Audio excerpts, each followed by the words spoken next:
probably there. It is. I say it's probably already been going. Hello. And we're live. Hello. Marcus, we can hear you. I think it's cool when you talk, like the thing around your face where it would be like moves back and forth. Yeah, like beatbox or something. Yeah, do it. Wow. I don't beatbox. Okay, I used to rap. All right, kick some funky flows. Acapella. Yes. Spit some lyrics real quick.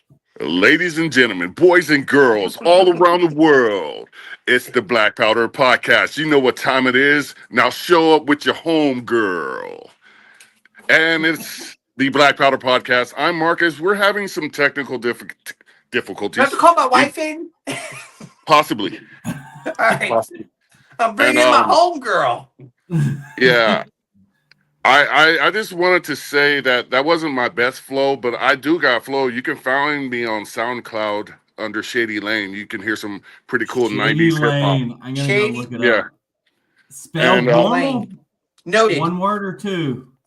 It's 2 words. All right, Shady Lane. On SoundCloud, yeah. Look that up later. We'll get you some streams. Maybe you'll get monetized over there. What's up? Oh, snap. The power's on. All right, well, is this going to mess things up? Are you able to come in live? What's going on here? I'm going to see if I can add myself.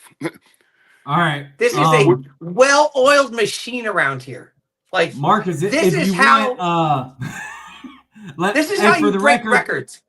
Marcus is having a power outage because everyone's burning all the Teslas in California, and that's what they were using to power the state. So there's been a power outage. They're plugging everything into a Tesla. Yeah, no, literally, the Cybertrucks can. They were doing that during the fires, actually. They could be used as generator. Well, everybody traded in their Teslas and burned them on fire. So now Marcus's entire state's out of power. I just figured it was about that time of year for them to start rolling out brownouts and stuff. I figured it was just planned. Well, we're about to get to the 90s here next week. So, yeah. What do you mean by brownout, Tub? Marcus loses power? Because of the color of his skin, Tub? Anyway. Hey, yep, that's exactly what that was. This is Trump's America. All the light-skinned ones lose power. Yeah. All the light-skinned. All the light-skinned dark fellas. All right. Now, the thing is, the argument between... And we got a guest backstage. Oh, yeah, never mind. We have an impressive guest, is what we have. Yeah. It's an impressive one. So, everyone, we have the new chair of the Libertarian Party National Committee, Steven Nekhaila, backstage. Now he's front stage. And now he's front stage. What's up, everybody? Pleasure to be on. All right, Marcus, you figure out what you got to do to get your stuff figured out. We'll handle it from here. Yeah, I'm going to mute my mic. Go ahead. All right. And because it's a Black Powder Podcast, I did bring the Kalashnikov. It's definitely not black powder, but it is. It's got gunpowder. Yeah.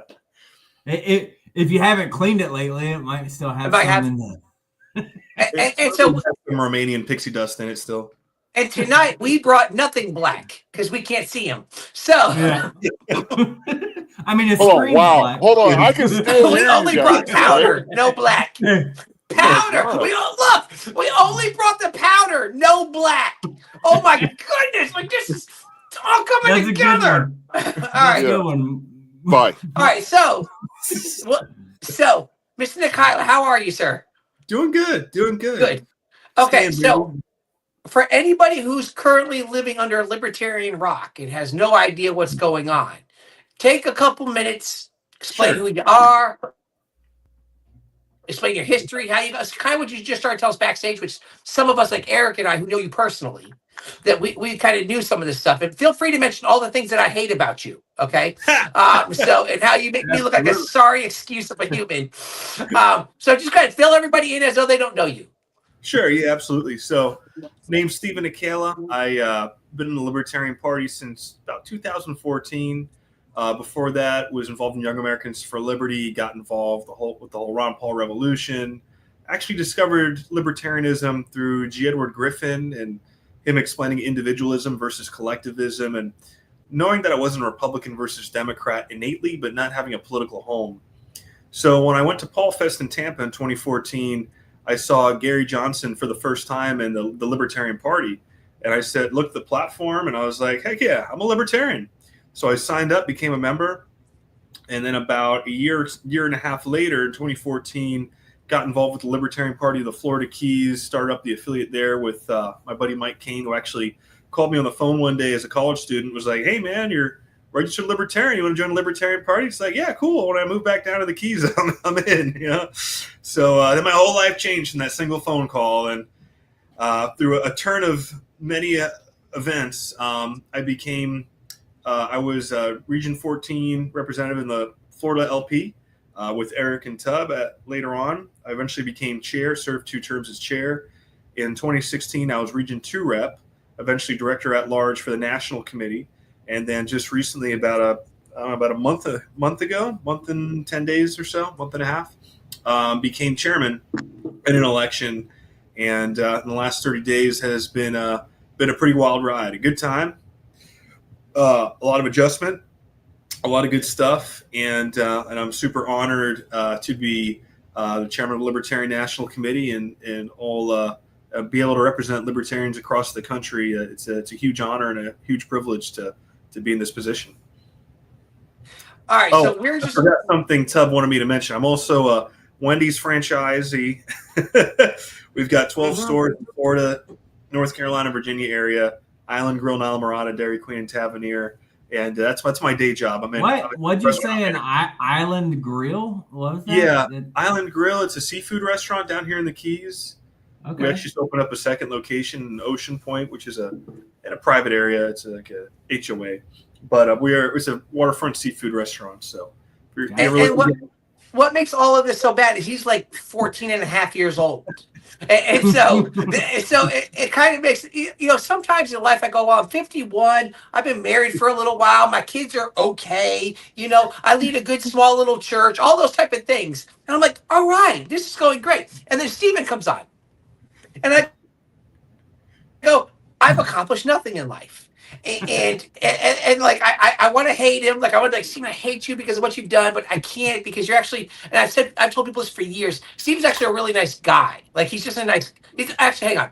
Steven's a really nice kid. Okay, so Steven's a nice kid. So here's what we're gonna do with you, Steven. We're kind of loose around here. I don't know if he's just we'll pepper you. Like at one point, Eric will throw stuff at you, then I'll throw stuff at you. There'll be no natural flow, so be ready.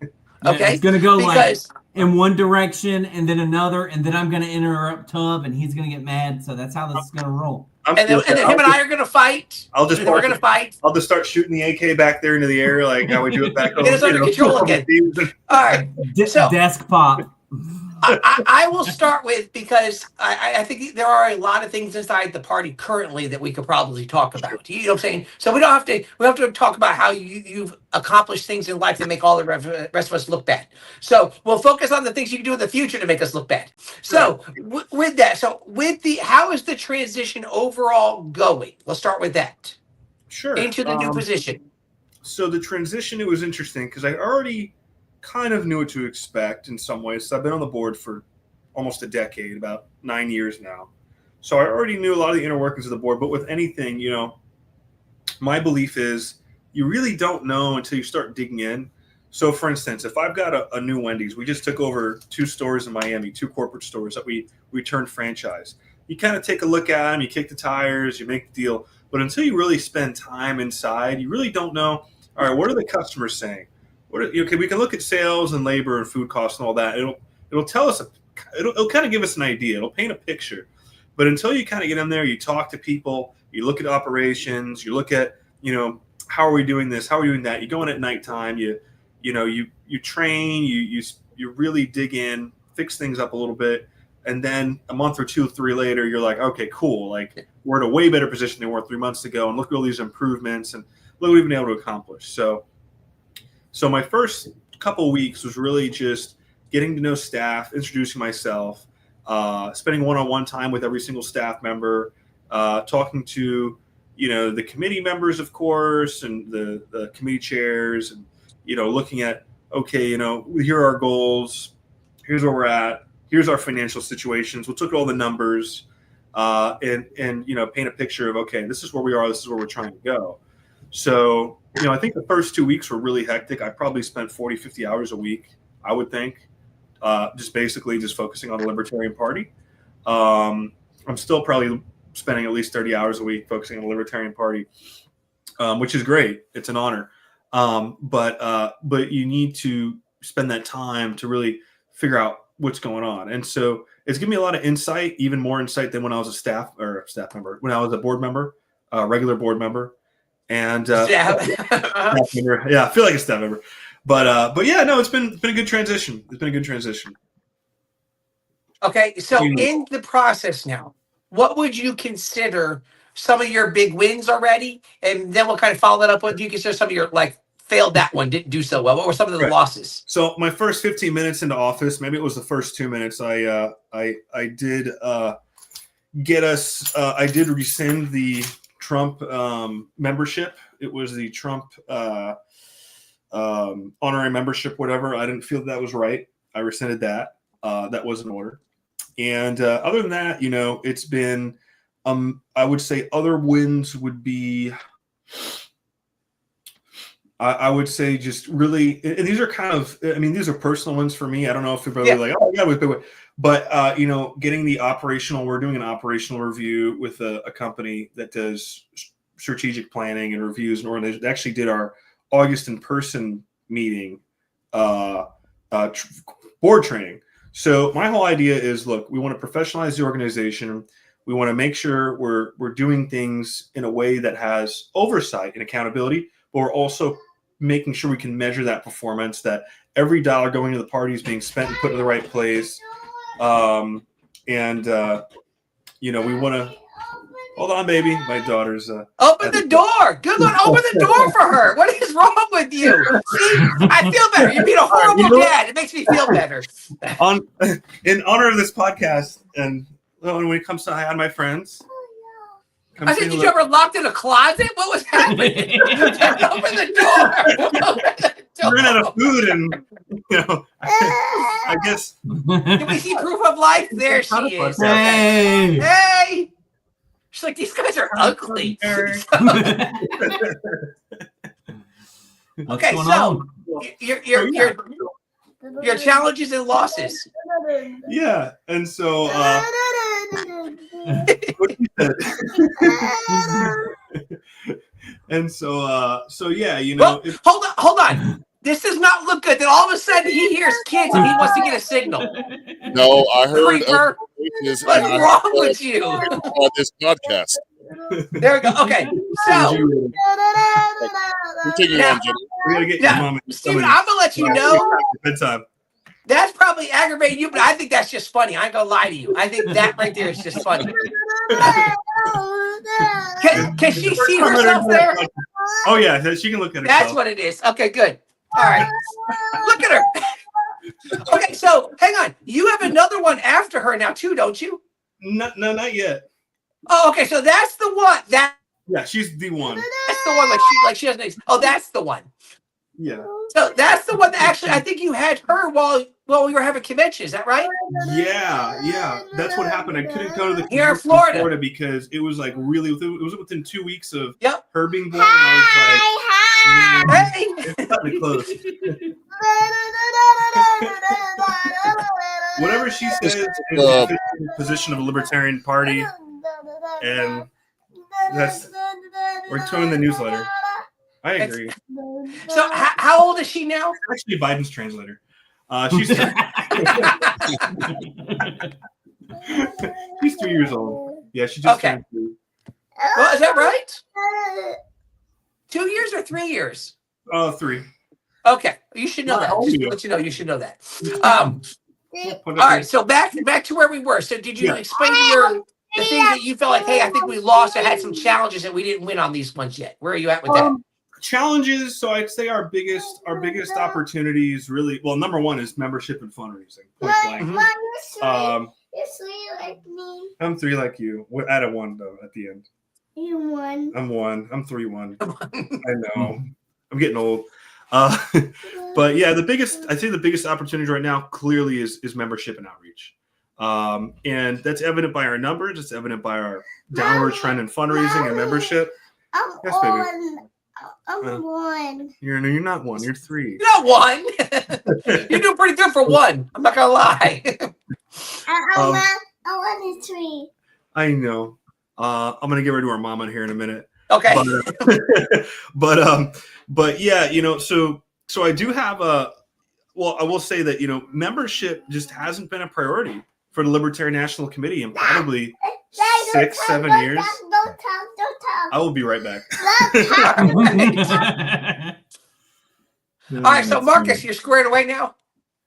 Yes, and I want to point out this comment by one of our other hosts that I was cut because of DEI. Yep, we've had enough. Just kidding. And Hey, Marcus, Yeah. don't lie. You forgot to pay the electric bill, didn't you? I know where you're going with this stereotypical malarkey. What? Malarkey is a tub word that I like to use. No, it was a transformer issue down the street. So, boom. So, in all fairness, I've never used the word malarkey. So, Now Well, you just have. did. Yeah. See in how that fact, I works? said I don't use the word malarkey. Yeah. Okay, so with What you, word Marcus, do you use to describe such shenanigans? Shenanigans. Marcusisms. Oh, wow. Hey. Wait, so What was in that your movie world, with Woody are Harrelson? white men old just got mentioned. leprechauns? No, I have an entirely different adjective set for you people. Who's What, you leprechauns? No, then what was the question again? I said, do you think of all white people as old leprechauns? No, some of them are young. We're young leprechauns? Yeah, Don't we need to be Irish? I mean, I'm probably more Irish than anybody on this podcast right Well, now. you're whiter than most of us. yeah. That is not true. I mean, you're That is not So true. as we wait for Mr. Nekhaila to come back. there we I'm go. back. There we go. Never mind. Bam. All right. That's the right YouTube show. Now, is she Anyway. not in the closet, correct? She's not in the Yeah, closet. yeah, she's got her toys and she's got a little flashlight. She'll be fine. Okay. No. All right. Now, For now. Mr. Parker, go ahead. I forgot where I was. All right. So you kind of said, and I was going to ask, like, let's use an analogy. So you show up hypothetically to the LP's the Dairy Queen that you just fought. And like behind the Dairy curtain, Queen? kind of knew, yeah, behind it, because he's got a couple of those. Behind the curtain, you got an idea like the party is definitely struggling. We've been seeing it over the last 4 years, 2 years, however you want to call it. Memberships declined, fundraising's declined. And then you go and you finally get to step behind the veil, which you've been in it, in regional rep positions, but you get the keys to the party and you step in and you discover the ice cream machine is broken in a Dairy Always. Queen. That's kind of important. Yeah. What would you say is our broken ice cream machine, and what can we do to fix it, and how fast can we fix it? Yeah, no, absolutely. If your ice cream machine is broken here, it's like half your business, right? And I think for a while, members at this point, well, look, number one is you can, in any organization that you're not growing members, you're only maintaining. And unless you have a 100% rate of retention, which nobody has in the history of ever, you're going to lose members, you're going to lose fundraising. So I believe in a strategy. I believe in the shotgun approach of, okay, we need members. If they agree on 70, 80% of the platform, they should come and join the party. And the sniper approach of like, if there's some big donors and stuff like that, I want them involved too. But as a rule, I want more members. And so the broken ice cream machine is basically the lack of a membership program. We have data. We know who's registered libertarian. And so right now I'm talking to staff. We have a fundraising plan. I'm talking to some of the original architects of Project Archimedes, which was a project from about 96 to like around 2000, where they and this was archaic back then, but it was effective. They would take lists and they would send out mailers, which was expensive even back then. And they would just say, hey, you know, we're third option. The Republicans and Democrats aren't cutting it, yada, yada, doing a Libertarian Party. People would send a check in the mail and go to the post office, drop off an envelope, send us money. And back then we had around 30,000 members, and we're bringing in about $3 million a year. So about $100 per member was what we're making. Pretty damn good. And you consider that was $2,000. And so ever since then, we've just declined on the membership and fundraising scale.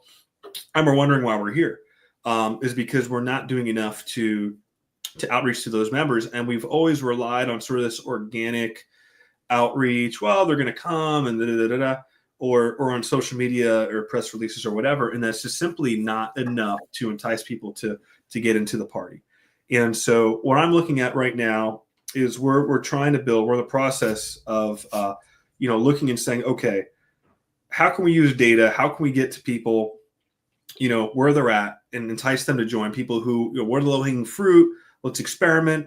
Let's get all the data we can. And so over the next few weeks, you'll probably have something more publicly stated, but we are in the process of trying to make a 21st century version of, Project Archimedes, and really, really focus primarily as the LNC's number one goal is going to be fundraising or membership growth, which in my opinion is going to increase fundraising. It's going to increase candidates. It's going to increase affiliate participation, because I'm sure at some point, I don't know how you guys got into the Libertarian Party, but at some point, somehow, you got hooked in and you decided to participate. So we need bodies. We need to grow. And I think that should be the LNC's number one concern right now.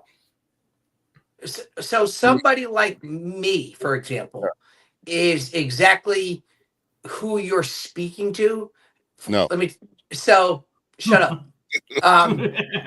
So here's why I say it like this, because my term was up for locally, because I was still vice chair of our local affiliate. I've decided I didn't want to do that anymore. I have quit my donations at all three levels, at national, state, and local, because of just the train wreck that the party has been. Now, I have not left yet, but it's a barely holding on mentality. You know what I'm saying? So I'm not as confident as I was, a couple of years, 3-4 years, especially like when we were running locally, stuff along those lines. And I feel like in the conversations that I have, I'm not the only one who feels like this. There are a number of us who are kind of like, something's got to happen. And I will tell you, like, I felt much better hearing that you were taking over. Okay, because I've seen the work that you've done here in Florida.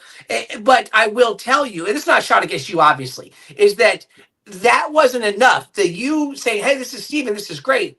That wasn't enough for me to go, okay, I'm in. I'm back in. I want to try this again. And so I guess maybe, do you think what you just said will reach the people like me? Do you think that will be enough to kind of be like, come on back, Tub, we're okay here? Well, that's a good question, because there's a large part of the party who doesn't. There's a lot of trust issues right now for obvious reasons. There's a lot of trust issues. There's issues of, what is the party's mission? What is our mission, right? There's issues of what's the party's value that all need to be addressed. And so, to those people who feel like, look, I've given a lot to the party, and, for whatever XYZ reason, I don't know if I still belong. I'm hoping through, number one, offering value through Project Decentralized Revolution, the idea that we're going to get 500 libertarians running for office in over 2026, 2028, and fleshing out this project and hopefully getting libertarians elected to local office, and assisting state affiliates in doing that and providing material support and all that. If we can actually get libertarians elected to local office, and we have a working, a proof of concept that, hey, if we can get libertarians elected, it's a lot easier to defend than it is to attack. So if we get them in, we can start growing influence. Maybe even get some regions where you get more libertarians elected than others. And then all of a sudden it's like, hey, I have this thing. It's a libertarian governance. Look what they're doing. They're lowering taxes. They're doing this. They're doing that. Let's market off of that and create a positive feedback loop to where, our product is local level politics that eventually grow up from there. That's one avenue of value. The other avenue, of course, is single issue coalitions and things like that. I'm working on things like Defend the Guard and whatever else may come up and say, hey, we're working on this issue. You give us, there's something that we're working on. But I think for a lot of libertarians, it's what I call a mission-based mindset. So what is the mission of the Libertarian Party? Well, it's to get libertarians elected. It's to push policy, but it's also to be evangelicals for the philosophy of libertarianism. And I think what a lot of people want to hear, and I don't know like what percentage is more value, what percentage is more what percentage is more mission based, or maybe it's a combination of the two. But it's the idea that, hey, if something big happens, we have a voice, we can speak up about it, we can be in the media, we can be evangelicals and apologists for the philosophy and for the cause, and explain our positions in a meaningful way that actually gets into the zeitgeist and can actually change people's minds and create a narrative that is uniquely libertarian that, people can start to circulate. So if we do a good job at all those things, I think it would be enticing for people to donate $25 a year or maybe $5 a month. I would hope. And so that's what we're going to experiment with and try. And I think we're also working on doing a shared revenue plan or a joint membership program with the states at some point too. So that way, states can share in this growth. And if we have a working membership program that's working, then we can also get people to join the state party as well. So it's kind of like my vision right now is sort of this all-encompassing process, sort of long-term. But I don't know. What do you think of that, Tub? Can I interject for a moment, because I've been quite silent. For one, go ahead. I think on outreach, everything you said, I like all the science behind all of that. But I think there's a branding issue with the Libertarian Party that we're not addressing, because there's a low-hanging fruit of great libertarian podcasts like this one. A shameless plug, as I am the only real libertarian. That needs to be said. I haven't said that yet tonight, and that bothers me when I self-proclaimed. Yeah, that's an OCD of mine. But with the branding, because if you look at what the Republicans did and what they were successful at this last election cycle, was they brought in a shit ton of Latino men to their side, and they upped it a little bit with black men on their side. And that was because of podcasts, media, memes, things of that nature. I don't think it would be that difficult for the Libertarian Party to start getting official a little bit bigger in their podcasting to counter a Joe Rogan or a Gavin Newsom or whoever it is on either side of the spectrum. I don't think it would be that different. I'm not saying it's us. I'm kind of saying it's us, but I'm not saying it's us. But it is us. This is what spectrum and then us. I think that all makes perfectly good sense, to be honest with you. I think you nailed Steven, while we're looking for the commitment that we're the official podcast of the Libertarian Party. Of the Libertarian Party. You don't have to sign off on that right now, but by the end of the episode, we got about another 30 minutes. We want to make sure that's official. You know what? But yeah, 30 minutes. I got to get Tub to donate again. Is that an executive order of making us the official? Tub starts giving $10 a month to local, state, and national. But seriously, that's all it takes, huh? That thing must become the official for the LP, does it? We're capitalists, all right? So as long as Tub digs it deep into his wallet and his heart. Yeah. We're capitalists. I'll send you the numbers that we do here on Facebook platform. The other ones were not as big as we need to be, but I'll send you the numbers. No doubt you'll see some things. But to the point of how the Republicans succeeded, those are two demographics that I see extremely underrepresented in the libertarian platform. And Eric knows, and Tub to a certain degree, I've always said Black people are naturally libertarians. We like to smoke weed, we like guns, and we know the government is full of shit. And those are undeniable facts in the Black community. You just summed up my son. Yeah, well, Black people don't trust Republicans in general because they represent that old guard and sense. Black people tolerate the Democrats because they're not Republicans. And that's why the Libertarian Party could make inroads in those two communities, my Latino brothers and my brother brothers. And, you know, I'm going to call Eric and Tub my brothers too. Brother, more like brothers, step, brothers. more like step, you know what I'm saying? my But Step brothers. yeah, yeah. that The part of the family with jobs. That's what you can call us. yeah, we go to their house for They'll be the family part with jobs. They're the ones. Yeah. They'll be the family we can go borrow money from. That's what we'll refer to us as. over their house. The brother But- I can borrow money from. But until the Libertarian Party makes those gains, because if you go to, I've been to Libertarian events and I stand out, not because I'm 6'5", it's because, And ugly. well, wow. I think I've been to one other event where there was another black guy there, and he was kind of weird. Family get together. Well, I was Yeah. gonna say, Which state and it were was you in? Maj Trey, but I don't think Maj is California. weird. But Hold on. yeah, Marcus, you have a question for him? You went on a rant. Do you have a question?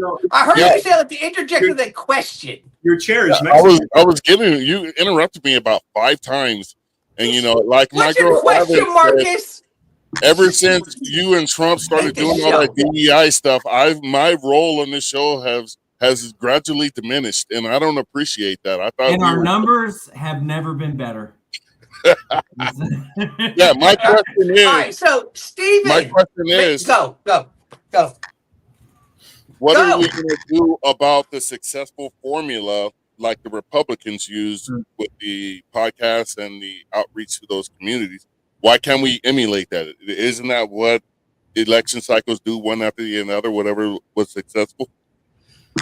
You know, it's a salient point, and I remember when I joined the Libertarian Party 10 years ago, it was mostly white IT dudes that would show up once a year. It was like always the same demographic. I don't know why, but it was like always IT and like 50 plus and like, you know. That's Marcus. That's 2 for 2. And so, you know, and so basically like Marcus, but no. Yeah, I'm a black IT guy, but in 50 plus, so it's all good. So I don't know but over the years, and I will give the Mises Caucus credit for this because I really do believe that sometime around 2021-ish, around 2021, and maybe it was because of COVID too, and even prior to that, you're seeing a lot more young people in the party, and you're seeing a lot more women in the party too. And so we're starting to see the demographic shift. And Florida's always been pretty mixed. So we've got Hispanics, we've got some black. I'm very mixed. I'm a little bit of everything. So, you know, you are seeing more and more people, you know, getting involved in the Libertarian Party. And I'll use the Republican Party as an example too. I'm seeing a lot more Hispanics and black people that, you know, are joining the Republican Party and probably the Libertarian Party too.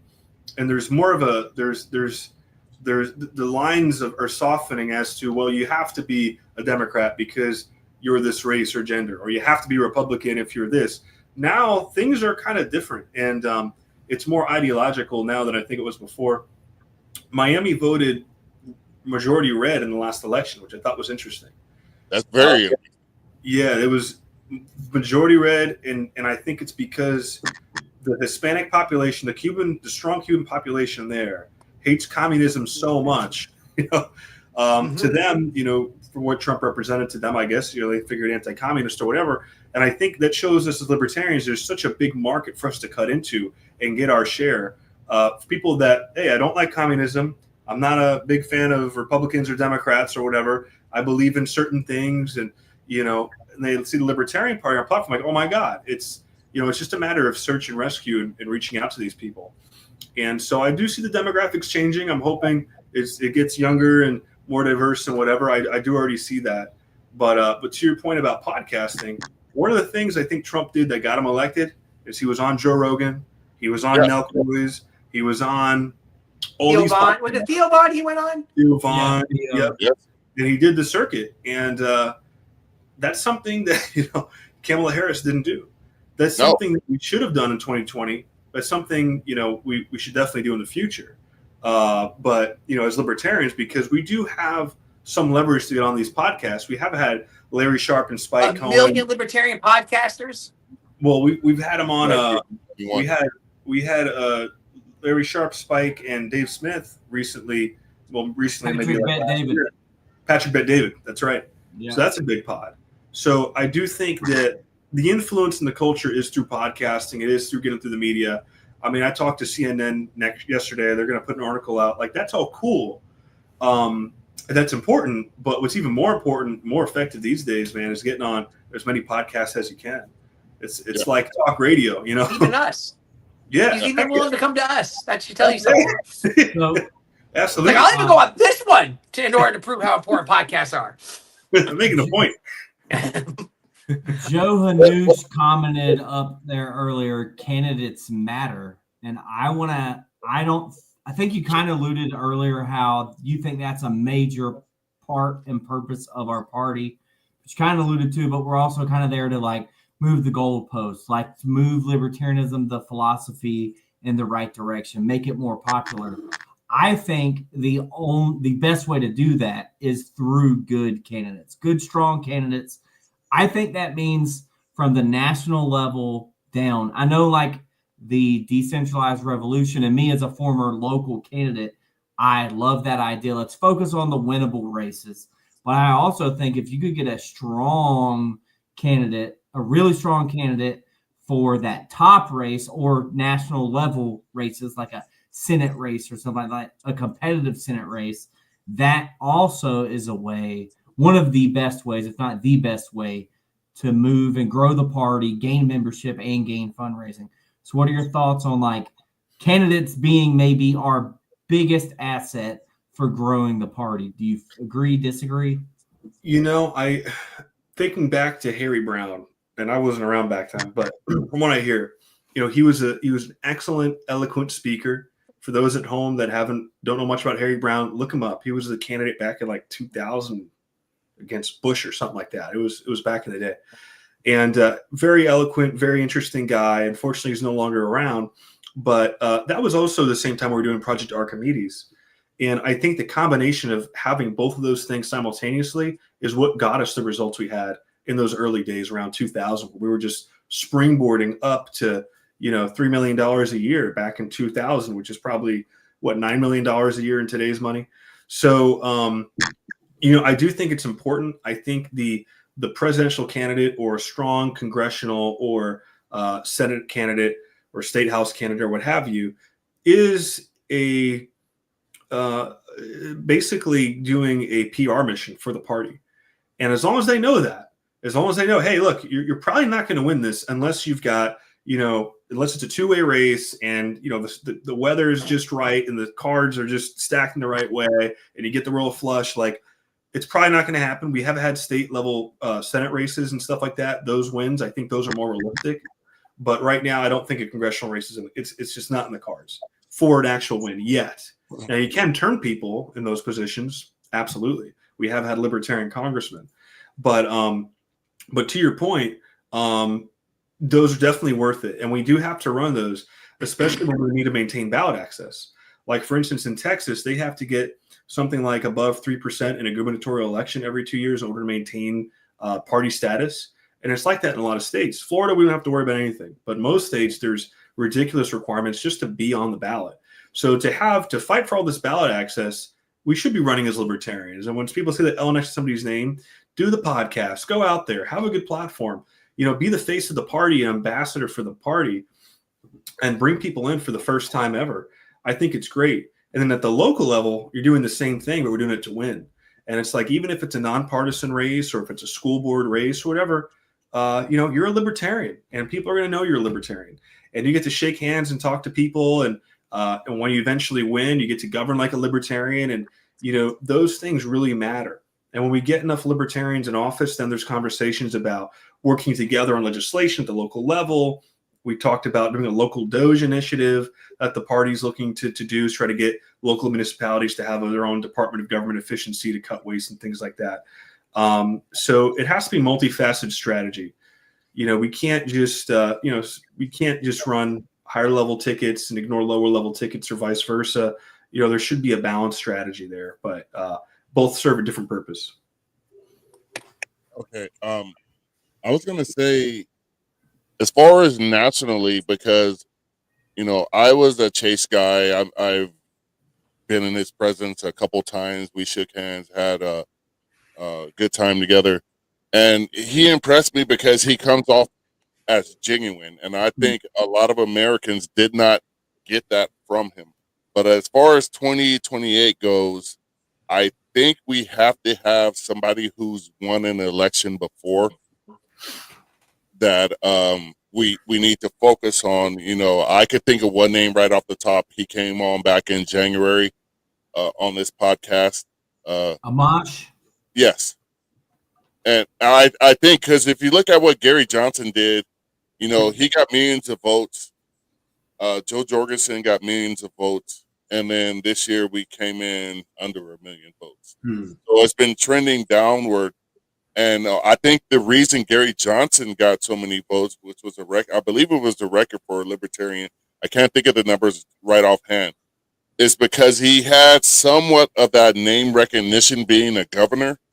Mm-hmm. And that's why you need like a governor, congressman, senator, mayor. You need somebody who, and that's what I loved every single person that we had in the LP primary. We had everybody but what was Belay or whatever. Yeah. We Couldn't had get Belay everybody on. but him on. Yeah, at least twice. And I was like, this is one of the hardest decisions I've had to make in my life because I got on that personal level with them coming on the podcast, and that's what podcasts do. So I just wanted to interject that Podcast point. plug again. Yeah. No. That's not even our podcast, which it is, but it isn't.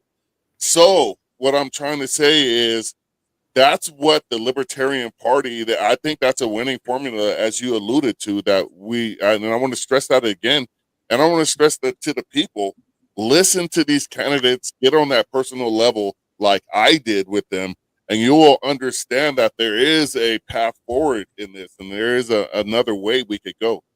So I just want to pass the mic to Tub for his question. He's been studiously writing notes. Actually, I have been. So I got 3 of them here. Now I'm just trying to figure out which order am I going to throw those in. Okay, so a few years back, or maybe a number of years back, I actually alluded to it the first time we spoke at convention. And I said that how we spent a certain amount of time and we became very content with winning. So we did win some soil and water, stuff along those lines, and we became the soil and water party. Mm-hmm. And did we peak? Did we spend too much time on soil and water things? Because I never saw a good conversion from soil and water to partisan office or something of a bigger office, and those numbers do not go well. So did we spend too much time? Did we lull too far in one area, and then did we ultimately peak before? That's a good question. Back in 2019, 2018, we ran Operation First Step for the first time. And that was a project that looked at what are the races, what's the research that shows, okay, there's this seat open, this one's uncontested, this one's uncontested, this one's usually just a single candidate, maybe. These are winnable races we can get into. And we won something like 30 plus seats. And some of it was Soil and Water Board, but some of it was community development district, some of it was city council, some of it was county council. So these are real wins, and this happened in Florida. We made up a big percentage of the national, candidates, and I think the rest might have been in, I forget which state, Pennsylvania or something. Pennsylvania. Yep. And so, I think that model does work. I think that's what Project Decentralized Revolution is aiming to do. And we actually have some people on that were part of the Florida project that are helping out here. You could looking at the data and going in, and now you have AI, so that could help. So scientifically, I guess, we could say, okay, you identify the races, it works. Now in 2022, things didn't really turn out that way in Florida. And I think we didn't really follow the same strategy of identifying the races from a top-down level and going in and saying, hey, we've identified these races. Let's go in and find the candidates to fill these races. We just sort of went, well, we're gonna, our goal is to get this many candidates out there, and we have eCanvasser and you have WebElect, and go out and run for elections. So it really there has to be some coordination, and I think National does have the resources to help be that coordinator. That's something that requires money. It's something that requires time, but I think there's a strategy there to say, we want to let people know what the strategy is, and there's gonna be a lot more communication from National to the state parties and to the county people and the insiders. So expect something like that in the next near future, if we can pull it off in the next few weeks or so, maybe next month or so, because we want to let people know, look, we're looking. If you're interested in running for office, contact us. We'll get you trained. We'll get you on board with all the software and everything you need, and blah blah blah blah. And that's great. But we're also going to be working, to identify these races at a national level. We want the local people to know we're looking for these races. We need your participation in this, and actually making sure these candidates are successful. I think it does have to be a little top down to get them shoehorned into the right races, and then hopefully we can be a little scientific and say, okay, well, these races are the types of races we really want to go after, because whatever it is, and keep trying to attack those. Or in this municipality, we tend to get more wins or whatever, and so all that stuff kind of rolls into an overarching strategy. So. I do think it works. The Moulton maneuver worked in Pennsylvania. Operation First Step worked in Florida. And, we don't want to be the Soil and Water Board party. We want to go after your city council. You want to go after county council. You want to go after school board. You want to go after sheriff. All those things. I think, Eric, didn't you ran for county in Jacksonville and Tubb? And Tubb and I were both at-large Jacksonville, Florida candidates. Eventually. I started out as a district race and switched to at-large. Tubb ran at-large the entire time. I switched Tracy. I love me some Tracy. And Tracy was district, but I switched because there was a guy running unopposed, and I was like, I'm not going to let this guy just walk in without a challenge. Then I set records, and I still lost, but I set the bar. Let's see if Jacksonville could do something with it. Yeah. Was that partisan or nonpartisan? Yeah, they're not. They're not. So I said right now, no, they're not doing anything with it. They are partisan. Yes, they are. Oh, they are partisan. Yes. Yeah. Yes. Yep. So actually, that was the good thing about when we ran. So we were able, because it's partisan, but the three of us really went out with the idea that says our goal, we all kind of knew we're not winning. Okay, we looked at it realistically. Yeah. We said we're not going to win this, but if we can go out and spread the word of liberty, because a lot of people still never heard it, never knew what the Libertarian Party was. I had a lady specifically ask me while I was out. She pulled out the ballot. What's the LPF for? And I had to explain it to her. I'm like, that's me. We were looking at her ballot going, that's me. I'm the one running. And so our goal was, let's get out there. And if nothing else, let's make it so whoever runs behind us doesn't have to do all that same amount of work of spreading the party recognition that we were able to take some of the hits on. Here's the problem, though, and maybe you're seeing it at a bigger level. There's nobody behind us. There's nobody even considering running locally here right now. Or being chairs of the party. Right. What's that? Or being chairs or vice chairs or treasurers. You know what I mean? All those things. And unfortunately, we look at you because okay, well, Steven, fix it. You listen, how long do you need? You make all these things. So I guess my one quick question for you then is, so in 22, I ran with Hector for governor and lieutenant governor. And we went to an event on election night. It was, and they rolled out this plan down in the county. Everybody, they wanted just anybody who would possibly run to run for one of those offices, and I cringed. Everything about that was like, no, because what we always said while we were running is viable candidates. Honestly, I think Eric, Tracy, and I were viable candidates. We weren't going to make the party worse. I think we presented well. I think we maybe moved the party forward a little bit. So I guess the question becomes is, how is I'm going to say LP because that's where you are now. So how does the LP actively recruit candidates instead of just this? You tell us you want to run and we'll take it. Because in all honesty, are we missing opportunities when you had people like Eric and I who have run? And it seems like there should be some follow up with, hey guys, these guys have been through it. Why are we not contacting them or any, not just Eric and I, but anybody and go, hey, they ran, they did well. So what is the process right now of recruiting candidates and not just, well, I hope they reach out to us? Hey, and for me to let me add on, I did get a text and I said not interested. Thanks, buddy. Thank you. Can everybody pause for a second? Salute Eric and thank him for his work. No, seriously, like the National Party. It might have been before you were chair, Steven, but the National Party, a guy reached out and said, hey, we saw, and I think Tub got the same text. Hey, we know you've ran before. Are you interested? And that was it. And I said, hey, no, but I am a chair of the local county here in North Carolina already. I don't know the area well enough to run, but if I want to find people and help them run. And the guy was basically like, I'm just sending these texts. I can't help you. You got scammed by the Libertarian Party?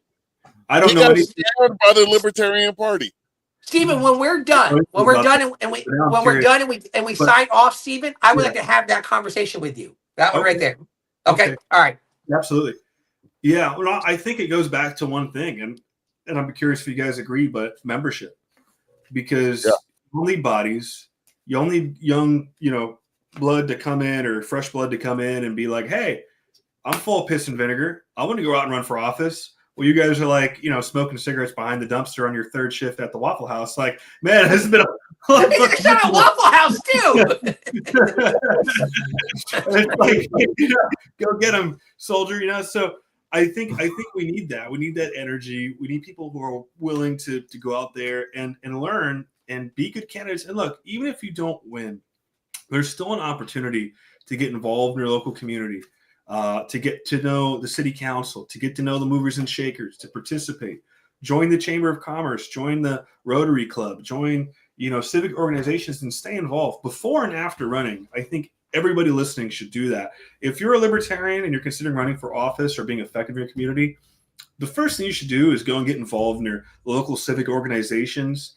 Even coaching like the Little League is better than sitting on the couch and getting involved in the local community, because if you're a known commodity, that's going to help immensely. Because a lot of times the reality is people will win in a local community just because they're well known.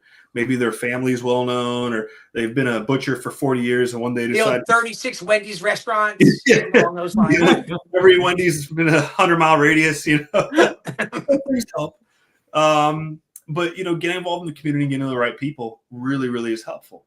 And if you use your campaign, even if you don't have that leverage, use it as an opportunity to get involved and stay involved. And then, believe it or not, you will have influence. You'll have that soft power to be able to say, hey, Joe Schmo on city council or school or whatever, I need to have a conversation with you. And there is real power in just building those personal relationships, explaining things, showing up to city council, county council events and saying, hey, this is what I believe on this topic. And I guarantee you, one of the best things you can do that I figured out, get you and like 5 friends, pick a topic that you're passionate about on an agenda for city council, go and speak and talk for 3 minutes each, 5 people, that's 15 minutes. They will change what they want to vote for. They might vote it down or vote it up or whatever. I remember just by speaking up about it, I got the criminal aspect of wearing a mask in Key West removed because I made an argument to the city council that we're putting innocent people in jail for a nonviolent offense. And they were like, oh my God, you're right. This is crazy. And they changed it. Just one of many examples, but just showing up and being there makes a huge impact. So why should a candidate's considering running? On, baby. Why should they run in the LP? What's the benefit? Why bother? The benefit of running in the Libertarian Party, there's to be brutally honest, if it's a partisan election, you're getting very little benefit. Besides the fact that the people around you that are supporting you are ideological libertarians who aren't going to hate you for platforming and running on the positions that you're running off of. and running on. I'm gonna have to put my daughter in a second. No. You're good, bro. That's cute. I She's hear very you. persistent. That's what you want a child to be. Let her out of the closet. Good. Hi. I'll say hello. Welcome back. My daughter, she's 20. I miss those days very much. Yeah. I'm sure Tub does, and then Eric's about to find out. No, Eric, I don't miss them. I don't miss those days at all. I got grandkids now. I don't miss those days with my boys at all. I got the. Hey, this is good. Go home Tub now. classic one upper over here gets to read those. I'm still waiting, and Tub being the oldest member of this podcast. No, I'm not. As You always, are the oldest member of this podcast. Excuse me, sir. I'm the only real libertarian is speaking at this moment. How dare you? No, you were speaking. I was How talking. dare you? How dare you? I'm trying to do my Greta, whatever her name is, Thorn. What's Greta that? Thornburg. How dare you? But you are the oldest. Let's be very clear. You are older. I'm also the I'm there. I was gonna make one more point. Yes, sir. Local elections. You can probably. The reality is, most of our constituents are going to be Republican and Democrats. There's not enough card-carrying libertarians to vote us in, right? Precisely. So, we do need to, talk to people, meet them where they are, and see what it's going to take to get us elected. But also be willing to work with people, in the community that may not agree with us on everything. They may not be, but I'm friends with Republicans and Democrats locally that I work with politically, and that's fine. But also we also have to remember as libertarians, especially as we zoom out and look at the federal level or the state level, or sometimes even the local government level, is that it is still a team sport. And just because we can work with people, especially the higher levels you go, doesn't mean you're not adversaries. There could be friends. Right. Absolutely. Yeah. Thomas Massey, I would consider him an ally. I'd consider him a friend. But look at the Republican Party and look what happened to him recently, and the same thing with the with the Mosh. Justin Amash. They Exactly. destroyed him because he's still on principle. And if they're willing to do that, yes, baby. I know. I have my medicine. Got all stuff.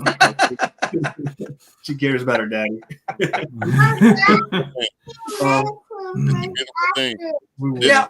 She may be our next presidential candidate in like 2072. Exactly. She'll be on the podcast in 30 years. Next week. Yeah. Next week. Hey, see if we can get her in for next week. Let's see how it goes. We got somebody for next week, but week after. But Steven, you were exactly right though in what you said, because when we ran, and even though we were fully the outsiders as libertarians, we got to speak at a number. Well, Eric invaded everywhere, okay, but we got a chance to speak at many places, and we made a lot of connections. Like we really did. Like we actually, by doing what we did, we were able to become close enough to people who are sitting on city council, Right. that we are able to reach out to, and that they do make our calls and stuff like that. So that actually, so what you're saying is true. And don't let her grab the gun. All right, there we go. She's like, Daddy's busy and the gun's out. She wants you to go to the range with her. Exactly. I'll take her to the RPK. I know, baby. Hey, that's a great point, Tom. No, absolutely. I'm mesmerized.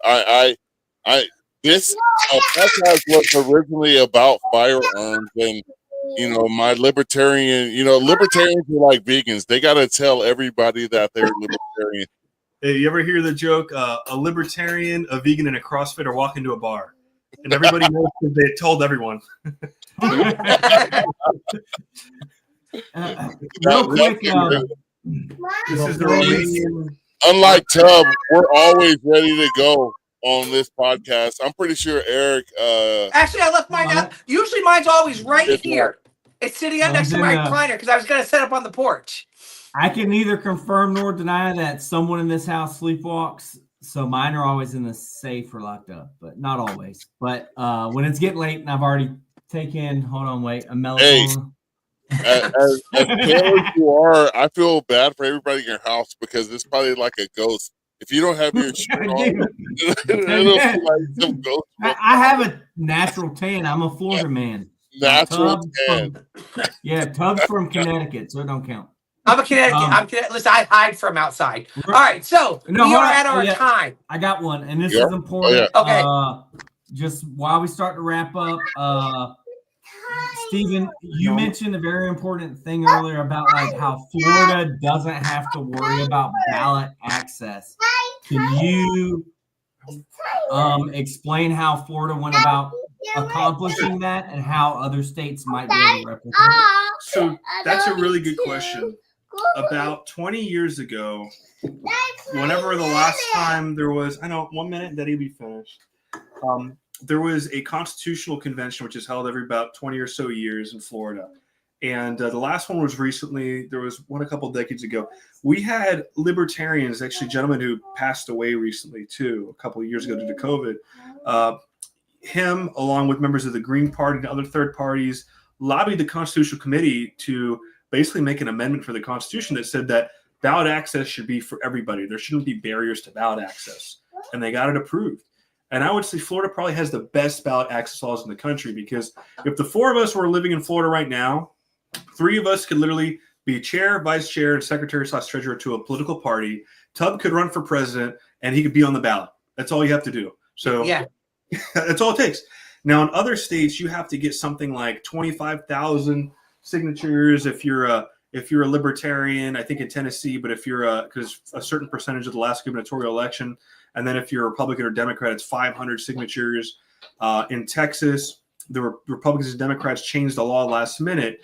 The Democrats sued the Greens off the ballot, and the Republicans tried to sue us off the ballot, but they didn't do it in time, so it wasn't valid. So we still got to go on to the election. In every state since Ross Perot in 1996, the Republicans and Democrats have always agreed that they need stronger ballot access laws to keep us out of competition. So there's an organization, Lars Mapstead, Oliver Hall, Larry Sharp, and others are putting money together. They went to the Secretaries of State convention and said, hey, who here is interested about changing your state laws and getting us ballot access? And so there is interest, and we're looking at what's the legislative route, the most cost-effective route to be able to shoot through ballot access laws, and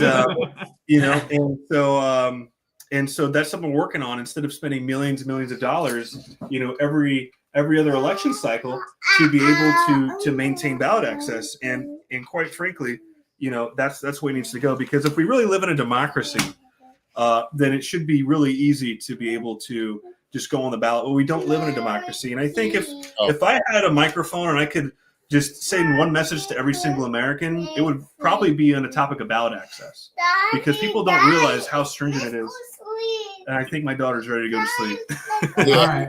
I just want to, so we're going to wrap this up. I want to say this: the three things that Democrats and Republicans will always agree upon is spending more money than we always have, going to war, and keeping the system the exact same way it brought them into power.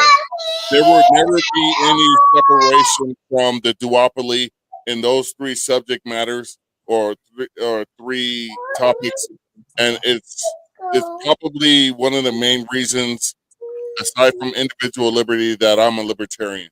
Eric, do you have a closing remark?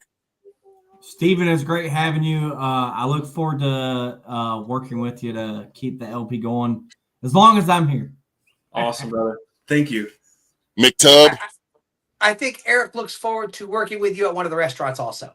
So, hey, let me know. I'll go get something from Eric is Waffle House material up and down. That's that. And let me qualify that statement. Eric is 1:32 a.m. to 5:54 a.m. Oh, the fighting shift. Oh, that's the only time. That's the fighting shift right there. Things get real during that time. Oh yeah. That's All right. that's the cigarette ashes in your eggs. Yeah. Redneck. That's what they ask you on the. That's what they ask you on the application. Can you fight? Tub. Steven, thanks a lot, man. I know we'll talk at other times anyway, so I appreciate you coming on, though. I want to thank you very much. Simply because what a lot of people don't understand is what you're doing is not for profit like Democrats and Republicans, where you can start off making $150,000 a year, and within 5 years you're worth $4 or $5 million. As with most Democrats and Republicans that people elect. Tub, you were pointing and saying, or So, okay, real quick, and this can be a yes, no, Stephen. Okay, do you think there should be positions, even with the LP, that should be paid positions? Well, we do have paid staff positions. If you're asking about officers, Right. I do think it should be paid, but we don't make anywhere near as Right. much. Yeah. I think due to to be honest, and I've been using this as a point, like due to the size of the organization, like it is a huge time commitment and volunteer commitment. But the fact that we're only about $1 million, maybe $2 million a year organization, I don't think that it warrants the chair, vice chair, secretary, or treasurer to be paid yet. When we get to 10, 20, 30, 40, $50 million a year, sure. I could see a stipend or something like that. But as it stands right now, I mean, I don't know, maybe Omaha Steaks subscription or something like that. Maybe. We'll send you a T-shirt. How about that? Not this one, but we'll send you one.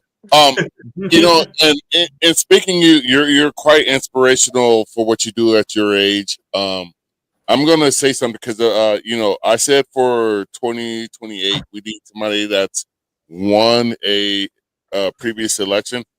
I would say we could also have somebody who succeeded in life and has had the American dream, which no longer truly exists for, I would say, 75 to 80% of Americans. That American dream of wealth. Because wealth is a more relative thing these days. Basically, entrepreneurship and real estate are the only ways Americans can gain wealth. So, with that being said, I wouldn't exclude you from my list after talking to you tonight. You're a very impressive individual. As Tub was saying, you make old people like us feel useless. Yeah, and I'm pretty much sure I'm gonna have to have a nice cup of, well, I don't want to say cup, a glass of bourbon to get that A off. cup of bourbon. Yeah, initially that was my thought. I was like, I'm gonna have to kill some brain cells not to stay up tonight thinking of how much of a failure I am in life, considering where you're at already at half my age. So. All right, let the guy put his daughter to bed. Steven, close. Yeah. Steven, what would you like to say in closing? Okay. In closing, thank you so much, gentlemen, for having me on. How do we reach you and all that stuff too? Yeah, on X at Steven Nekhaila. Go to lp.org. Get the newsletter. Sign up for the newsletter. Consider becoming a member. You don't have to trade your writing registration if you don't have to. Well, and he's gone. I didn't cut him out. Yeah, I think daughter. I was like, hey, daughter was like, I said good night. Well, Did say good night, and she was extremely clear all about right. that. Yeah, like, hey, I think- she's like, look. did you see me wave? Hey, Bye. I'm willing to give this Let's go another ahead. 15 to 20 seconds. In the meantime, I want everybody to focus on my face. Steven So just you said his can daughter have- turned off the PC. Yeah. All right. Oh, so it's done. He's out. All Okay. right. With that being said, yeah. This is the Black Powder Podcast, hosted by my guy Tub. I love you, Tub. Aren't you going to say anything in return? I love you because Jesus tells me I have to. Okay. I love you, Eric. Yeah, brother. Love you too. I love myself. This guy. I'm the only real libertarian. This is the Black Powder Podcast. In closing, as we always say, live free or die.